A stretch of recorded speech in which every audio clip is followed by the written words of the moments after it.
Siempre es un placer para mí poder saludar a todos mis lindos hermanos y amigos con la alegría que nos caracteriza, con la buena actitud siempre para compartir la palabra maravillosa de nuestro Señor Jesucristo. Saben, pues acabamos de llegar, estamos llegando de ese maravilloso país de Guatemala, donde estuvimos en la parte más alta de Centroamérica, muy frío, extremadamente frío. Pero la gente estuvo ahí contagiada del calor del Espíritu Santo, recibiendo la palabra de nuestro Dios, recibiendo buena música, buena alabanza, recibiendo buena adoración que juntos nos unimos para llevarla a nuestro Padre Celestial. Le mando un abrazo muy especial a todas las personas de allí, de ese lindo país. Ahí estuvimos en San Marcos, San José Ojetenam, Iglesia San Fernando, ahí Los Alisos. Si alguien nos está siguiendo por aquí, le mandamos un abrazo muy grande.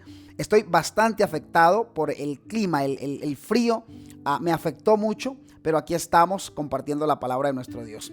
Aparte, antes de orar, quiero darles una información muy importante. Quiero compartirles un poco de nuestras agendas para que ustedes sepan cómo nos estamos moviendo. El primer semestre ya prácticamente está copado, el primer semestre está ya listo, con una agenda bastante apretadita, y parte del segundo semestre. Tenemos hasta ahora organizado para el mes de abril. Teníamos para junio esa actividad, pero se adelantó para el mes de abril. Pronto les compartiré la fecha. En abril estaremos en Puerto Rico con el pastor Rafael Ruiz, allí en la localidad, en la municipalidad de Aguadas. El pastor en este momento está haciendo toda la gestión para buscar un coliseo, una cancha, un estadio donde podamos congregar la mayor cantidad de personas y podamos compartir temas de verdad presente, temas de último momento, eventos de los últimos días, temas proféticos. Allí estaremos en Aguadas, así que les esperamos ahí en Puerto Rico. Luego estaremos en el mes de mayo, del 6 en adelante, mayo, hasta ahora está organizado de esa manera. Estaremos ahí en Oaxaca. En Oaxaca estaremos compartiendo 2 semanas especiales de evangelismo. Así que les vamos invitando a ustedes para que vayan organizando. Para el mes de marzo, estaremos aquí en Colombia del 18 al 25, una semana. Estaremos por Villavicencio. Y ahí sucesivamente ustedes van a estar compartiendo, van a estar mirando la agenda de este servidor para que sigan los temas y las diferentes transmisiones que vamos a estar haciendo, compartiendo la palabra viva de nuestro Señor Jesucristo. Ahora pues, hoy es día de estudiar doctrina, hoy es día de estudiar las creencias de la iglesia. Entonces vamos a hacer eso, vamos a estudiar una creencia muy especial, la creencia que tiene que ver con la iglesia verdadera. ¿Cuáles son las características? ¿Qué dice la Biblia? ¿Habrá una iglesia o realmente lo que hay es un pueblo? ¿Qué dice la Biblia? ¿Un pueblo real o una iglesia? Pues vamos a ver qué dice la palabra de Dios. Así que acompáñenme entonces en una oración y después leemos la palabra de Dios, que la tengo aquí muy junto a mí, y también tengo un estudio realizado aquí en la tablet. Oramos. Maravilloso Dios y Padre bueno que estás en el cielo, pues la gracia te la damos en este momento, Señor, porque nos has acompañado, porque hasta aquí has sido bueno con nosotros. Vamos a abrir tu palabra y te rogamos, Señor, de manera muy particular, que por favor nos acompañes, que estés juntito a nosotros para que nuestra mente pueda estar conectada con la savia divina. Lo rogamos todo en esta hora, confiados en el nombre de Jesucristo. Amén y amén. Muy bien, quiero que iniciemos leyendo un texto de la Biblia, un texto maravilloso, que se encuentra por allá por el libro de Mateo capítulo 7, versículos 13 al 15. Vamos a leer el texto, dice de la siguiente manera el texto bíblico. Entrad, dice la palabra de Dios, entrad por la puerta estrecha, porque ancha es la puerta y espacioso el camino que lleva a la perdición. Repito, dice el Señor, entrad por la puerta estrecha. El Señor está diciendo, entren por la puerta estrecha. Por la puerta estrecha no entra mucha gente. La puerta estrecha es una puerta de muchas dificultades. Y el Señor es claro y nos está diciendo, entrad por la puerta estrecha, porque ancha es la puerta, lo que indica que hay otra puerta. Hay una angosta y también hay una ancha. Dice, porque ancha es la puerta y espacioso el camino que lleva a la perdición. O sea, aquí se muestra de alguna manera el deseo de Dios de que nosotros alcancemos salvación. Porque Él nos está diciendo, entren por la puerta estrecha. Porque miren, la puerta ancha es espacioso el camino y ese camino lleva a la perdición. Y dice el Señor, muchos entran por ella, mucha gente cabe por esa puerta. Pero el versículo 14 dice, porque estrecha es la puerta y angosto el camino que lleva a la vida, y pocos son los que la hallan. Ahí está. El Señor está diciendo en el texto bíblico, está diciendo lo siguiente: la puerta estrecha te lleva a la salvación, la puerta ancha te lleva entonces a la perdición. Ahora bien, ¿cómo determinamos nosotros salvación o cómo determinamos perdición? A través de la gracia de Jesucristo, a través de la obediencia en Él. Y vamos a ver cómo este texto nos va a ir llevando paso a paso hasta encontrar que hay una iglesia aquí en la tierra. Ojo, hay un grupo especial, pero ese grupo especial sale de una iglesia, se convierte en el cuerpo de Cristo. Ahora bien, dice el versículo número 15, atentos ahora al versículo número 15, que declara de la siguiente manera: por su fruto los conoceréis, dice el Señor, guardaos de los falsos profetas. los falsos profetas, que vienen a vosotros con vestidos de ovejas, pero por dentro son lobos rapaces. Y el versículo número 16 dice, por sus frutos los conoceréis. Aquí el Señor está siendo demasiado claro con nosotros cuando Él nos expresa entonces que hay falsos profetas, que hay gente que efectivamente viene a engañar. Los falsos profetas te van a llevar a la puerta ancha. El verdadero profeta siempre te va a llevar a la puerta estrecha, porque el verdadero profeta siempre habla conforme a la palabra de Dios. Y por allá cuando estudiamos el libro de Éxodo capítulo 20, versículo 18 en adelante, encontramos que el pueblo de Israel no quería escuchar la voz de Dios, no quería escuchar a Dios directamente, y eso les llevaba entonces a desobedecer su palabra. El profeta siempre va a hablar conforme a la Biblia, aunque al pueblo no le guste. Ahora bien, queridos hermanos y amigos, lo que está diciendo el Señor en este texto es, hay dos caminos, dos caminos. Saben que hace mucho tiempo, cuando yo viví por allá en los Llanos Orientales, aquí en Colombia, viví donde una tía, y siempre cuento esto porque me parece muy interesante. Mi tía tenía un cuadro en la sala, un cuadro muy grande, un cuadro que llamaba Los Dos Caminos, y yo voy a permitir que pongamos ese cuadro en este momento. Justo aquí lo estamos viendo, ahí está el cuadro de los dos caminos, y ustedes pueden notar ahí cómo en ese cuadro encontramos nosotros lo siguiente.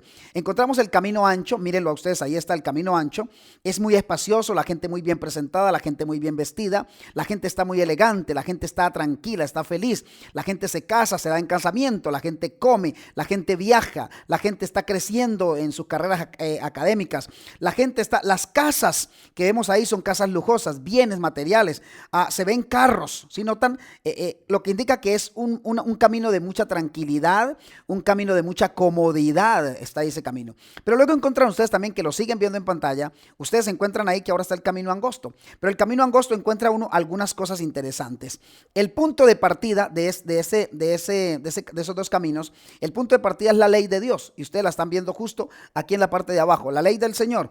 Después de la ley del Señor, ustedes encuentran que el camino, la puerta es demasiado angosta, la gente entra, encontramos una cruz, y debajo de la cruz notan ustedes cómo sale agua. Eso representa que Jesucristo es el agua de vida, que en ese camino tú vas a tener sed, en ese camino vas a tener necesidad, en ese camino vas a tener sufrimientos. Ese camino es un camino duro de recorrer, pero también encontramos ahí la fuente del agua viva, que es Jesucristo. Sigues avanzando y luego te encuentras un puente que nos muestra que Jesucristo es el puente entre Dios y la humanidad, entre el Padre y la humanidad, porque ese hilo conductor un día se rompió, pero vino Jesucristo a través de la cruz y entonces unió el cielo con la tierra para que ahora nosotros tengamos acceso directo al Padre a través de Jesucristo. El camino se hace difícil, el camino es angosto, en el camino la gente va tomadita de la mano uno con el otro, porque hay resbaladero, porque hay piedra filosa, porque el camino es duro, pero al final de ese camino nosotros encontramos la gloria de Dios, encontramos el trono de Dios. Así que, queridos hermanos y amigos, la Biblia es clara cuando nos está hablando de dos caminos. Y esos dos caminos no solo nos llevan a nosotros a hablar del comportamiento de la gente, sino que nosotros también encontramos que hay gente que construye sobre la roca o hay gente que construye sobre la arena. Ojo, en una iglesia se construye sobre la roca, en otra iglesia se construye sobre la roca, sobre la arena. Ahí está. Dice ahora el libro de Mateo capítulo 7, versículos 24 en adelante. Vamos a leerlo. Mateo 7, versículos 24 en adelante. Dice el Señor en su palabra de la siguiente manera. Dice, cualquiera pues que me oye estas palabras. ¿Cuáles palabras, hermanos? ¿Cuáles palabras? Cualquiera pues que oye las palabras que Dios acaba de decir. Cuando el Señor dice, entren por la puerta estrecha, porque ancho es el camino, espaciosa es la vía que lleva a la perdición. Él dice, entren por el camino angosto. Dice él, a cualquiera que escuche estas palabras, dice, y las oye y las hace, le compararé a un hombre prudente, a un hombre sabio, a un hombre que piensa, a un hombre que razona. Dice, que edificó su casa sobre la roca. O sea, lo que está diciendo aquí el Señor es, tanto el que entra por la puerta estrecha como el que edifica su casa sobre la roca son los mismos, un solo camino. Dice, descendió la lluvia, vinieron los ríos, soplaron los vientos, golpearon contra aquella casa, pero dice la expresión bíblica, no cayó, porque estaba fundada sobre la roca. Ahora, cuando tú haces un paneo general por la Biblia, encuentras que la roca es Jesucristo de Nazaret. Encontramos aquí que la verdadera iglesia está construida sobre la roca y la roca es Cristo. Porque por allá vamos a encontrar ahora que algunas personas van a decir, la iglesia verdadera tiene que ver con Pedro, porque el Señor le dijo a Pedro, yo te digo que tú eres Pedro y sobre esta roca edificaré mi iglesia. Pedro sí, no significa roca grande, sustentadora, lo que significa es canto rodado, lo que significa es algo pequeño, sobre lo cual Cristo no podía construir la iglesia. Y él dice, vamos a construir la iglesia sobre la roca, Petras, roca grande, sostenible. que puede sostener, que puede soportar, que puede mantener a la iglesia en todo su esquema doctrinal, viendo a Jesucristo como ejemplo. Ahora bien, el texto sigue diciendo lo siguiente. Ahora vámonos al versículo 26. Relata de la siguiente manera el versículo 26, dice: pero cualquiera que me oye estas palabras y no las hace, dice el Señor, le compararé a un hombre insensato, un hombre necio, un hombre terco.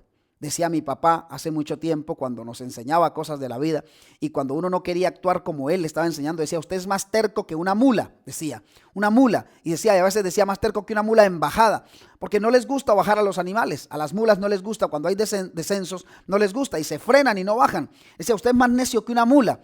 A veces somos peores que los animales, porque el Señor está diciendo aquí: pero cualquiera que me oye estas palabras y no las hace, atentos a esa expresión, no las hace, o sea, no las practica, no las tiene en cuenta, le compararé a un hombre insensato que edificó su casa sobre la arena. Dice: descendió la lluvia, vinieron los ríos, soplaron vientos y dieron con ímpetu contra aquella casa, y dice la expresión bíblica, cayó y fue grande su ruina. Escúcheme bien. Tanto a quien edifica en la roca como al que edifica en la arena, le vienen lluvias, ríos, soplan los vientos y dan con ímpetu contra la casa, a los dos. Es decir, eso me muestra que en la vida cristiana tenemos dificultades, que en la vida cristiana vamos a tener esos momentos en donde parece que no sabemos para dónde tomar, que no sabemos qué vamos a hacer. Eso es lo que viene, lo que dice el Señor. Vienen críticas, vienen señalamientos. Hay gente que no está bien estructurada espiritualmente, y como no están bien estructurados espiritualmente, cuando vienen entonces esos vientos de críticas, cuando vienen las mareas doctrinales, cuando viene la apostasía, cuando viene por allá la disidencia, la gente entonces, como no está bien estructurada espiritualmente, pues cae. Entonces, ¿qué está diciendo el Señor? Tanto los que entran por la puerta angosta como los que construyen sobre la roca son los prudentes. Pero los que entran por la puerta ancha y los que construyen sobre la arena son insensatos, gente necia. Bien, ahí encontramos nosotros dos caminos. La Biblia, desde el Génesis al Apocalipsis, siempre nos está mostrando dos caminos, siempre, solo dos caminos, no hay más, solo hay dos caminos.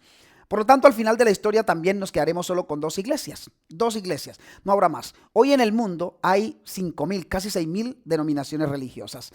Todo el mundo dice tener la verdad, pero un día se bifurcarán esos caminos y se unirán. Las grandes religiones se unirán en una sola, eso se conoce como ecumenismo, y quedará otro grupo relegado, pequeñito, al que Dios llama manada pequeña, al que Dios llama remanente en Apocalipsis, quedará relegado a un lado como una columna de la verdad, y las demás denominaciones se unirán a la ramera. De hecho, Apocalipsis 17:5 dice que la madre de las rameras le llama a esa gran denominación religiosa. Significa que si es una madre, tiene hijas. ¿Cuáles son las hijas? Pues la cantidad de iglesias que hay en el mundo hoy, tanto grandes como pequeñas de garaje, que están uniéndose a esa doctrina de esa iglesia madre. Eso es lo que significa. Quedarán solo dos caminos. Usted va a tener que escoger. Un día usted no andará diciendo mi iglesia es mi iglesia, no. Usted tendrá que unirse a un lado. O usted estará de parte de la obediencia y la verdad, o usted va a estar de parte de la desobediencia y la mentira. O usted estará de parte de Cristo o estará de parte de Satanás. No hay más. ¿Qué encontramos nosotros aquí? Miren, hay grandes conceptos de los dos caminos, pero yo solo pude escoger aquí algunos para darles a ustedes como una pequeño recorderis. Encontramos, por un lado, el camino estrecho y el camino ancho. Salvación, perdición. Encontramos a Dios y encontramos a Satanás. Encontramos luz y encontramos tinieblas. Cielo e infierno. Y cuando hablo de infierno no me refiero a esa muerte eterna y a ese castigo eterno. Me refiero al Seol, a la muerte, ¿cierto? Al lugar donde todas tus consecuencias y todo lo demás termina, ¿vale? La verdad y la mentira. Encontramos a Abel y encontramos a Caín. David y Goliat, ovejas y cabritos. Encontramos trigo y encontramos cizaña. Tenemos la Trinidad del bien y tenemos la Trinidad del mal. Tenemos por un lado el ecumenismo satánico y tenemos el ecumenismo de Dios. ¿Cuáles son esos, hermano? Ecumenismo satánico, lo que te acabo de decir. Según Apocalipsis 17:5, la madre se unirá a todas sus hijas, o las hijas se unirán a la madre y harán una gran religión mundial, ¿cierto? Que eso terminará en un nuevo orden mundial. Pero por otro lado tenemos entonces el ecumenismo de Dios, que es cuando Él nos dice, a nosotros en los sinópticos, nos dice: Padre, deseo que todos sean uno, como tú y yo somos uno. La unión del pueblo de Dios. Ahí hay dos tipos de ecumenismo. Satanás siempre va a estar copiando lo de Dios, lo del cielo. Seguimos nosotros por aquí, encontramos un día santo de Dios, que es el día sábado, y encontramos un día espurio de oración, que es el domingo. Encontramos a Jerusalén, la ciudad de Dios, y encontramos a Babilonia, que es el camino equivocado. Encontramos el Cordero y encontramos al dragón. Encontramos incluso hasta el Gólgota, llega este tema a los dos caminos, porque encontramos a un ladrón que muere arrepentido, reflejando a los hijos de Dios, representando a los hijos de Dios, y encontramos un ladrón que muere blasfemando. Ahí encontramos muchos caminos. Pero hay un camino que es muy especial, un camino que es particular, que es el camino que tiene que ver con la iglesia. O sea, ya Dios mostró que hay mucho, pero ahora dice el Señor, también hay dos caminos con respecto a las iglesias. El Señor no dice, hay varios caminos, hay solo uno. Quiero decirle lo siguiente antes que leamos el texto bíblico. La Biblia se subdivide en 5 grupos. 5 grupos tiene la Biblia y quiero que eso quede muy claro para que usted lo comprenda. En la Biblia encontramos libros históricos, ¿sí? Libros históricos. En la Biblia encontramos libros poéticos, la profecía, los salmos. Encontramos la profecía, encontramos los evangelios y tenemos las cartas. Vamos a repetirlo, no se le olvide. Encontramos libros históricos, por un lado. Tenemos por otro lado los libros poéticos. Tenemos las profecías, tenemos los evangelios y tenemos las cartas. Ahí está. De esos 5 grupos, el que es más difícil de comprender, por lo menos a la gente le asusta, es el tema de la profecía. Y ahora vamos a ir a un tema profético. Tema profético significa tema simbólico, apocalíptico, revelación. Eso es lo que significa. Y el Señor en Apocalipsis nos va a dar una revelación, nos va a dar un lenguaje simbólico con respecto a la iglesia verdadera y la iglesia que no es verdadera, la iglesia espuria, la iglesia mentirosa. Entonces vamos a leer 2 textos de la Biblia y le quiero aclarar lo siguiente para que usted lo sepa antes que leamos el texto. Cuando la Biblia te mencione la palabra mujer, dependiendo el contexto, no todas las mujeres van a significar lo mismo. Dependiendo el contexto, recuerde que cuando lo habla en Apocalipsis es un contexto simbólico, entonces va a significar iglesia. Mujer en lenguaje simbólico significa iglesia. Ahora bien, vamos a leer los textos bíblicos y reemplace la palabra mujer por la palabra iglesia. Vamos a ver qué pasa. La primera mujer la encontramos en Apocalipsis capítulo 12, leamos el versículo 1. Apocalipsis capítulo 12, versículo 1. Y aquí vamos a hacer la representación. Primero vamos a poner el texto en pantalla y luego vamos a poner la imagen de esa mujer. Una ilustración, porque no la podemos ver tal cual lo muestra Juan. Entonces vamos a tratar de hacer una representación de esa mujer y vamos a ponerla también en pantalla. Dice el texto bíblico de Apocalipsis 12:1 de la siguiente manera. Dice así, la mujer y el dragón. O sea, está diciendo la iglesia y el dragón. Ahora, ¿dragón quién es? Satanás. O sea, podemos decir la iglesia y Satanás. ¿Qué pasa entre la iglesia y Satanás? ¿O qué tiene Satanás en contra de la iglesia? Dice el texto bíblico. Apareció en el cielo una gran señal. Una mujer vestida del sol, con la luna debajo de sus pies y sobre su cabeza una corona de 12 estrellas. Vamos a leer el texto una vez más. Apareció en el cielo una gran señal. Esta señal aparece en el cielo. Esta señal no está apareciendo en otro lugar, aparece en el cielo. El cielo representa la morada de Dios. Así que si esta mujer aparece en el cielo es porque tiene una relación directa con Dios. Porque algo hay entre Dios y esta mujer. Hay una relación especial. Aparece en el cielo una gran señal. Una mujer, o sea, reemplacemos mujer por iglesia. Una iglesia vestida del sol. ¿Qué significa el sol en el lenguaje profético? Significa la justicia de Cristo. Significa la verdad. O sea, esta iglesia está vestida de la verdad. Y no una verdad que sustenta a sí misma, sino que dice la Biblia, con la luna debajo de sus pies. La luna no tiene luz propia, la luna refleja lo que recibe del sol. Aquí entonces, en esa luna debajo de los pies, encontramos una iglesia profética que recibe un don profético para alumbrar la tierra, que recibe un don profético para de alguna manera explicar lo que la gente no alcanza a comprender de la Biblia. Ahí está el don profético. Y dice, y sobre su cabeza una corona de 12 estrellas. Pudiéramos empezar a profundizar un poquito en esto, pero no lo vamos a hacer. Vamos simplemente a quedarnos con el concepto de que esta es una mujer muy interesante. Ahora, miremos a esa mujer en la pantalla. Miremos a esa mujer y encontremos lo siguiente. Esta es una mujer muy interesante. Es una mujer muy particular. Es una mujer que llama la atención. Porque note, es una mujer que está vestida del sol. Es una mujer muy particular, vestida del sol. Dice la Biblia que tiene la luna debajo de sus pies. Ahí la estás viendo tú, debajo de sus pies. Y dice, sobre su cabeza una corona de 12 estrellas. Ahí está esa mujer, una ilustración humana de esa mujer. Una mujer interesante, ¿verdad? Esta mujer es una iglesia, vestida de la verdad, con la justicia del Señor, con el espíritu de la profecía, cumpliendo, de alguna manera teniendo en cuenta a los profetas, teniendo en cuenta a los apóstoles, teniendo en cuenta la escritura. Eso es lo que significa la descripción bíblica de esta mujer. Ahora bien, vamos a leer otro texto de la palabra de Dios. Vamos a leer otro texto. ¿Cuál es el otro texto? Lo encontramos nosotros en Apocalipsis capítulo 17, versículo número 1. Ya tenemos la primera mujer, una mujer libre, una mujer de alguna manera hermosa, vestida de la verdad. Ahora tenemos la segunda mujer, que es otra iglesia. Hermano, está hablando mujer como iglesia aquí, una iglesia normal, no es un sistema secular, no, es una iglesia donde se canta, donde se ora, donde se predica, se da ofrenda, se hace caridad, donde hay un líder, donde hay unos hermanos, donde hay unos diáconos, donde hay unas diaconisas, donde hay gente al servicio, donde se tiene programa para niños, una iglesia. Dice Apocalipsis 17:1 de la siguiente manera, presten atención. Dice, vino entonces uno de los 7 ángeles que tenían las 7 copas y habló conmigo diciendo, ven acá y te mostraré la sentencia contra la gran ramera, otra mujer.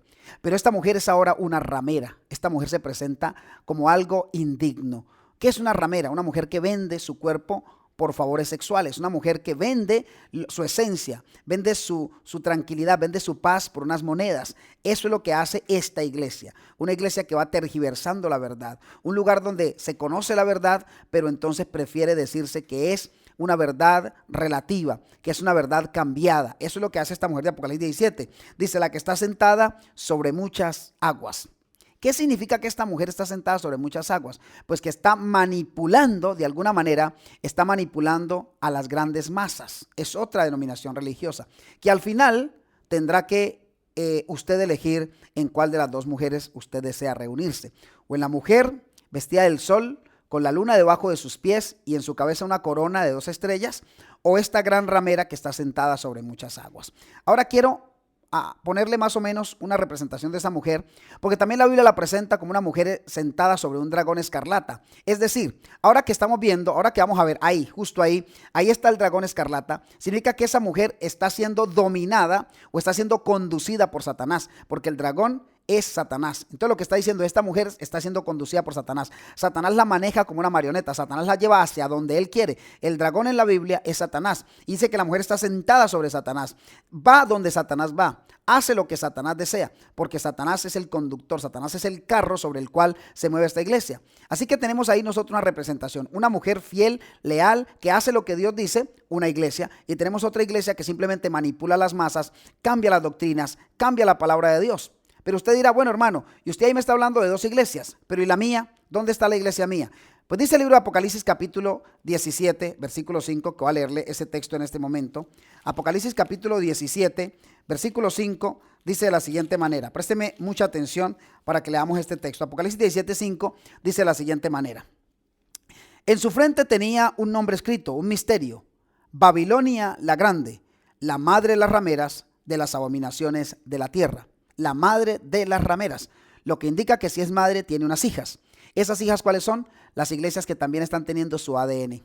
Las demás denominaciones religiosas que están haciendo lo que hace la madre, que se parecen a la madre, que tienen algo que corre por sus venas, que corre en su adoración o que corre en su sistema de creencias que se parece a la madre, que se parece a esta iglesia que ha sido la que ha atacado de alguna manera al pueblo de Dios. ¿Por qué lo dice de esa manera? Porque la Biblia explica en Apocalipsis 12:6, dice, y la mujer huyó al desierto. Está hablando de la iglesia. Dice, y la iglesia huyó al desierto, donde tiene lugar preparado por Dios, para que allí la sustente, dice la expresión bíblica, para que allí la sustente por 1260 días. Repito el texto de Apocalipsis capítulo 12, versículo 6. Y la iglesia, o sea la mujer, huyó al desierto, donde tiene lugar preparado por Dios, para que allí la sustente por 1260 días.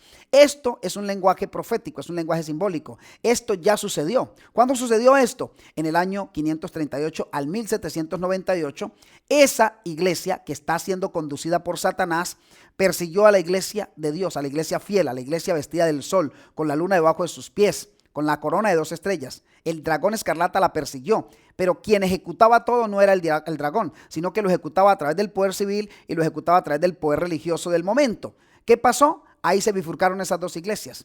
Empezaron a nacer otras que empezaron a salirse un poco del concepto de la madre. Pero dice la Biblia que en algún momento esos caminos terminarán uniéndose y terminarán solo 2 iglesias. Estamos hablando de la doctrina de la iglesia. Ahora, hermano Fori, ¿cuáles son entonces las características que tiene la iglesia verdadera? ¿Cuáles son las características? Pues yo se las voy a mencionar muy rápidamente y usted estúdielas en su casa. Estudia estas características en su casa. Porque mire, la iglesia de Dios tiene un fundamento, y el fundamento de esta iglesia maravillosa, de esta iglesia verdadera, no es Pedro, el fundamento no es tampoco la Virgen María, el fundamento no es cualquier otro predicador, el fundamento es Cristo. Dice Efesios 2:20 que nosotros debemos edificarnos en los profetas y los apóstoles, o sea, en toda la escritura bíblica, pero dice, siendo Jesucristo la piedra angular. Entonces el fundamento de esta iglesia es Jesucristo de Nazaret. Esta iglesia también tiene un libro de texto, y el libro de texto de esta iglesia no es como algunas personas lo argumentan. Dicen que ustedes tienen otros libros. No, son libros. Recuerde que la iglesia verdadera tiene la luna debajo de sus pies, un don profético. Pero toda la estructura de la iglesia está en la justicia de Cristo, en la verdad de Cristo. O sea que el libro de texto de esta iglesia, de esta mujer, es la palabra de Dios. Juan 5:39 así lo dice: escudriñad las escrituras porque a vosotros os parece que en ellas tenéis vida eterna, pero ellas lo que hacen es dar testimonio de mí. Entonces tenemos la Biblia como regla de fe y como regla de conducta. Esta iglesia también tiene una característica especial: el amor. Lea usted Juan 13:35 y usted encontrará ahí que el Señor está diciendo que tenemos que amarnos. En esto conocerán que son mis discípulos, dice la Biblia. En esto conocerán que son mis discípulos, si tuvieren amor los unos por los otros, dice la expresión bíblica. Esta iglesia, esta mujer también tiene una ley que no se inventó ella, esta mujer. No es una ley que se inventó el pastor de esta iglesia, sino que es una ley que viene del cielo. Y la Biblia dice que son 10 mandamientos. No son 9, no son 8, son 10 mandamientos que encontramos en Éxodo 20, versículos 3 al 17, versículos 1 al 17. Ahí está esa ley del Señor. Y también Isaías 8:20 dice: a la ley y al testimonio, si no dijeren conforme a esto, no les ha amanecido. Esa iglesia verdadera tiene un trabajo. ¿Y cuál es el trabajo? Predicar el evangelio. Mateo 28:19 dice: por tanto, toda potestad me ha sido dada en el cielo y en la tierra. Por tanto, vayan y hagan discípulos a todas las naciones. Hagan discípulos en todas las naciones y bautícenlos en el nombre del Padre, del Hijo y del Espíritu Santo. Ahí encontramos unas misiones de la iglesia. Primero, ¿cuál es el trabajo? Predicar el evangelio. Esa iglesia hace el trabajo de manera global en todo el mundo. Es una iglesia que tiene que tener presencia mundial, ¿ok? También dice que a esos discípulos que hace, no los puede dejar por ahí libres ni nada, sino que hay que bautizarlos en una fórmula de la Biblia, en el nombre del Padre y del Hijo y del Espíritu Santo.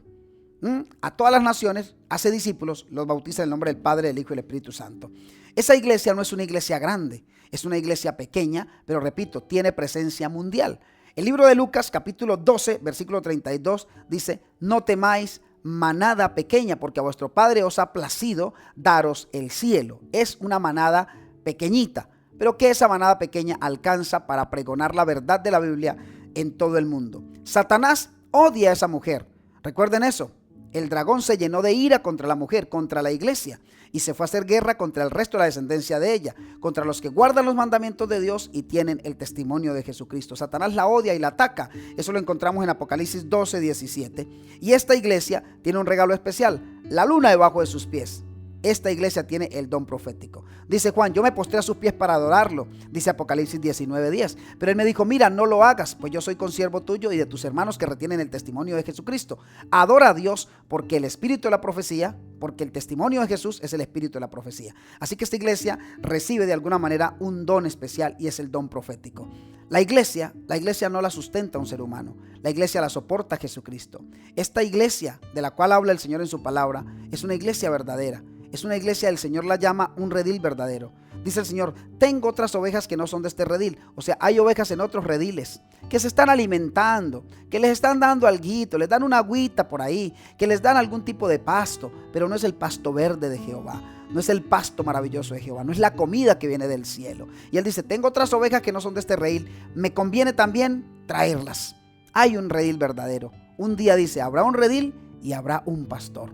Yo le invito para que usted siga estudiando este tema, siga usted profundizando en este tema, y se dará cuenta de que no todas las iglesias son del Señor. Sí tiene hijos el Señor en todas sus iglesias. Tiene gente muy fiel, tiene gente muy loable, muy obediente. Gente que cuando conozca esta verdad de la iglesia que el Señor tiene en la tierra, la van a abrazar con amor, la van a sostener y van a alcanzar salvación. Por eso el Señor les dice en Apocalipsis: salid de ella, pueblo mío. Salgan de esos lugares, vengan al redil verdadero, busque una iglesia que tenga estas características, asista a ella, pida ser bautizado según el mandato bíblico y aférrese a la palabra de Dios como su norma de fe y conducta, para que conozca la ley de Dios y usted pueda entonces tener su sustento completo en Jesucristo.